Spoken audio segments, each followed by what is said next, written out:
Magandang umaga, bayan! Arestadong may gitsang dosenong tsuper ng taxi sa Mandaluyong dahil sa pamibili ng pasahero. Kailan, marami pa rin mga mapagsamantalang taxi driver ang nakaligtas sa pagsosono ng mga pulis. Karamihan sa mga nahuling tsuper ay ayaw magpasakay o kaya naman ay nangongontrata ng mga pasahero.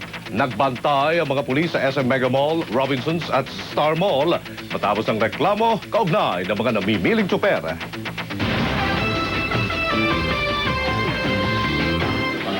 Binigyan ng parangal ng Bureau of Customs ang 20 kumpanya sa Cebu na nanguna sa import-export.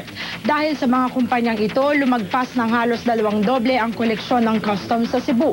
Umabot na sa 25.6 billion pesos ang koleksyon ng Cebu para sa buwan ng Nobyembre.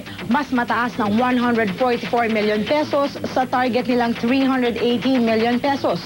Ayon kay Customs Cebu Chief Billy Bibit, magandang relasyon, husay at syaga ang siyang susi sa pagkakakamit ng kanilang target.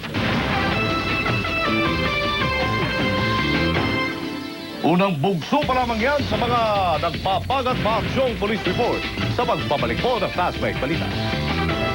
Ng Mindanao ay makakaranas po kayo ng maulap na kalangitan at kalat-kalat na pag-ulan na thunderstorms. Samantala, ang nalalabing bahagi po ng bansa, malamig pa rin naman ang simoy ng hangin, lalo na yung mga ganitong oras ng panahon. At makakaranas tayo ng partly cloudy to at times cloudy skies at maging handa pa rin po tayo sa ilang mga pag-ulan, pagkulog at pagkidlat, lalo na dun sa mga babiyahe po. Ingat po kayo sa inyong pagmamaneho. Samantala, sa ating maaasahang agwat ng temperatura, yesterday umabot sa napakainit na 33 degrees Celsius ang ating naranasan. And today, inaasahan pa rin aabot sa ganitong init, 33 dito po sa Metro Manila at aabot naman sa 32 dyan sa SBMA, sa Clark Zone, sa Metro Cebu at sa may Cagayan de Oro. Samantala, pinakamalamig naman sa Baguio City. So very romantic ko dyan po kayo magpapasko. Ay nako, tamang-tama, lalo na dun sa mga mag-sweetie dyan. Ayan. O yung mga nasa honeymoon stage. Dahil ngayong December ay maraming lumalagay sa tahimik. Ayan. Samantala, sa ating pong sunrise ngayong umaga, ay nako, alam ko medyo nakakatamad pa po bumangon dahil hindi pa sumisikat ang araw, pero magsigising na. 6:17 sisikat ang araw at lulubog ito mamayang 5:33 po ng hapon. Kaya yan po ang ating maaasahang panahon ngayong araw ng Lunes. Samantala, eto na po, balikan na natin si Attorney Andres. Good morning ho ulit. Gising na po kayo at naku, maghanda na para sa pag-alis ng bahay. Pero bago kayo umalis, siyempre, tingnan muna natin ang lagay ng trapiko mula kay Ricky Velasco. Okay, thank you very much, Panyero, Attorney. Naku, napakaganda pa rin ang sitwasyon ng daloy ng traffic dito sa aming kinatatayuan sa may EDSA at Cubao area. Lalo sigit itong northbound lane. Pero yung southbound, mapapansin na ninyo na unti-unti nang dumadami dito sa may pagbaba ng flyover. Ang nakikita nyo ngayon, ang pagbagal ngayon ng sasakyan patungo dito sa may New York, Cubao. Pero yung bandang itaas, medyo maganda pa. Yung pagitan ng Quezon Avenue hanggang Timog ay matulin pa rin. Samantala, dun sa patungo ng Makati, pagkalagpas ng Santolan hanggang Ortigas, ay nagiging banayad na ang daloy ng traffic.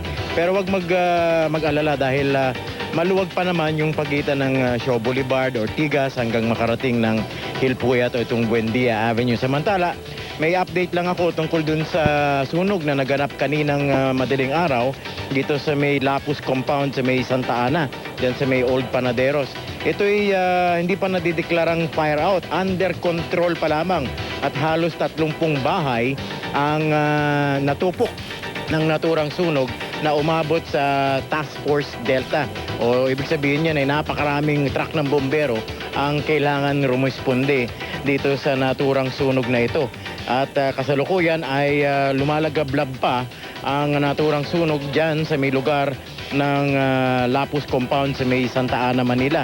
At meron tayong mga ibang balita na meron daw mga nangasugatan, pero ito'y kinukumpirma pa ng ating mga reporter on-site dyan sa naturang lugar. Samantala sa daloy ng traffic sa paligid ng naturang sunog ay well, expect nyo na sinasara yan dahil para mapagbigyan yung mga malalaking truck maapula ang naturang sunog dyan sa may Lambingan, Panaderos at dyan sa mga malalapit na lugar sa nagaganapan ng sunog. Well, yan ating latest sitwasyon sa daloy ng traffic at update sa sunog na nagaganap dyan sa may Santa Ana, Manila. Tayo magbabalik pa sa karagdagang ulat maya-mayang konti. Dito lang makikita yan at mapapanood sa Magandang Umaga Bayan. Balik sa inyo. Unang bugso pa lamang yan sa mga nagpapagat maaksyong police report. Sa pagbabalik po ng Fast Break Balita.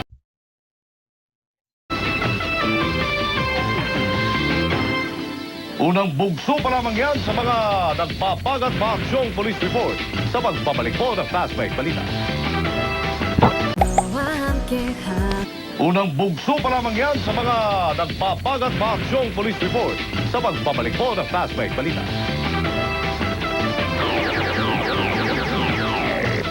Ang bahaging ito ay hatid sa inyo ng PhilHealth.